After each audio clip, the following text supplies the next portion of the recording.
اللہ تبارک و تعالیٰ کا ارشاد گرامی ہے وَإِلَىٰ عَادٍ أَخَاهُمْ هُودًا قَالَ يَا قَوْمِ اعْبُدُوا اللَّهَ مَا لَكُم مِّنْ إِلَٰهٍ غَيْرُهُ أَفَلَا تَتَّقُونَ۔ ترجمہ کنز العرفان رب کعبہ ارشاد فرماتا ہے اور قوم عاد کی طرف ان کے ہم قوم ہود کو بھیجا۔ ہود نے فرمایا اے میری قوم اللہ کی عبادت کرو، اس کے سوا تمہارا کوئی معبود نہیں، تو کیا تم ڈرتے نہیں؟ پیارے آقا صلی اللہ علیہ وسلم کی پیارے دیوانوں، قوم عاد دو ہیں۔ عاد اولا یہ حضرت ہود علیہ السلام کی قوم ہے اور یہ یمن میں آباد ہے، اور عاد ثانیہ یہ حضرت صالح علیہ السلام کی قوم ہے، اسی کو سمود کہتے ہیں۔ دونوں کے درمیان 100 برس کا فاصلہ ہے۔ یہاں عاد اولا مراد ہے حضرت ہود علیہ السلام اور ان کی قوم کا واقعہ۔ اس آیت اور اگلی چند آیات میں جو واقعہ بیان ہوا اس کا خلاصہ یہ ہے کہ اللہ تبارک و تعالیٰ نے قوم عاد کی ہدایت کے لیے ان کے ہم قوم حضرت ہود علیہ السلام کو ان کی طرف بھیجا۔ حضرت ہود علیہ السلام نے ان سے فرمایا اے میری قوم تم اللہ کی عبادت کرو، اس کے سوا تمہارا کوئی معبود نہیں، کیا تمہیں اللہ تبارک و تعالیٰ کے عذاب سے ڈر نہیں لگتا؟ اس پر قوم کے کافر سردار بولے ہم تو تمہیں بے وقوف سمجھتے اور جھوٹا گمان کرتے اور تمہیں رسالت کے دعویٰ میں سچا ہی نہیں جانتے۔ کفار کا حضرت ہود علیہ السلام کی بارگاہ میں یہ گستاخانہ کلام کہ تمہیں بے وقوف سمجھتے ہیں، جھوٹا گمان کرتے ہیں، انتہا درجے کی بے ادبی اور کمینگی تھی، اور وہ اس بات کے مستحق تھے کہ انہیں سخت ترین جواب دیا جاتا، مگر حضرت ہود علیہ السلام نے اپنے اخلاق و ادب اور شان علم سے جو جواب دیا اس میں شان مقابلہ ہی نہ پیدا ہونے دی، اور ان کی جہالت سے چشم پوشی فرمائی۔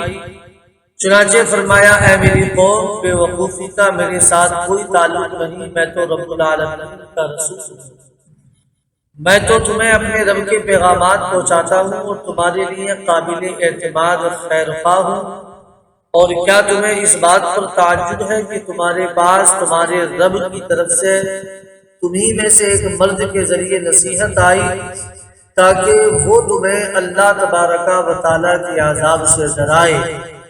اللہ عز و جل کی احسان یاد کرو کہ اس نے تمہیں قوم نوح کے بعد ان کا جانشین بنایا اور تمہیں عظیم جسمانی قوت سے نوازا کہ قد کاٹ اور قوت دونوں میں دوسروں سے ممتاز بنایا۔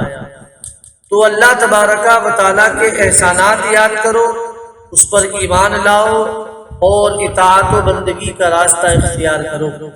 حضرت ہود علیہ السلام چونکہ اپنی قوم کی بستی سے علیحدہ ایک تنہائی کے مقام میں عبادت کیا کرتے تھے، جب آپ کے پاس وحی آتی تو قوم کے پاس آ کر سنا دیتے، اس وقت قوم یہ جواب دیتی کہ کیا تم ہمارے پاس اس لیے آئے ہو کہ ہم ایک اللہ کی عبادت کریں، اور جن بتوں کی عبادت ہمارے باپ دادا کیا کرتے تھے انہیں چھوڑ دیں؟ اگر تم سچے ہو تو وہ عذاب لے آؤ جس کی تم ہمیں وعیدیں سناتے۔ حضرت ہود علیہ السلام نے فرمایا بے شک تم پر تمہارے رب کا عذاب اور غضب لازم ہوگا۔ قوم عاد پر آنے والے عذاب کی کیفیت کا بیان چند آیات کے بعد مذکور ہے، اور اس کے علاوہ یہ واقعہ سورہ ہود آیت نمبر 50 تا 60 میں بھی مذکور ہے۔ آگے رب کعبہ ارشاد فرماتا ہے قال الذين كفروا من قومه إنا لنراك في سفاهة وإنا لنظنك من الكاذبين قال يا قوم ليس بي سفاهة ولكني رسول من رب العالمين أبلغكم رسالات ربي وأنا لكم ناصح أمين۔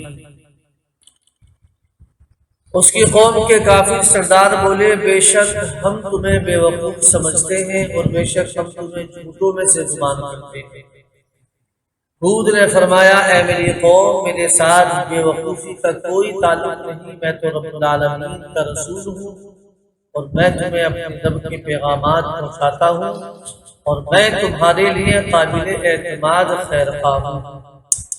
کافروں نے گستاخی کر کے حضرت ہود علیہ السلام کو معاذ اللہ بے وقوف کہا، جس پر آپ علیہ السلام نے بڑے تحمل سے جواب دیا کہ بے وقوفی کا میرے ساتھ کوئی تعلق نہیں، اور اس کی وجہ بالکل واضح ہے کہ انبیاء کرام علیہ السلام کامل عقل والے ہوتے ہیں اور ہمیشہ ہدایت پر ہوتے ہیں۔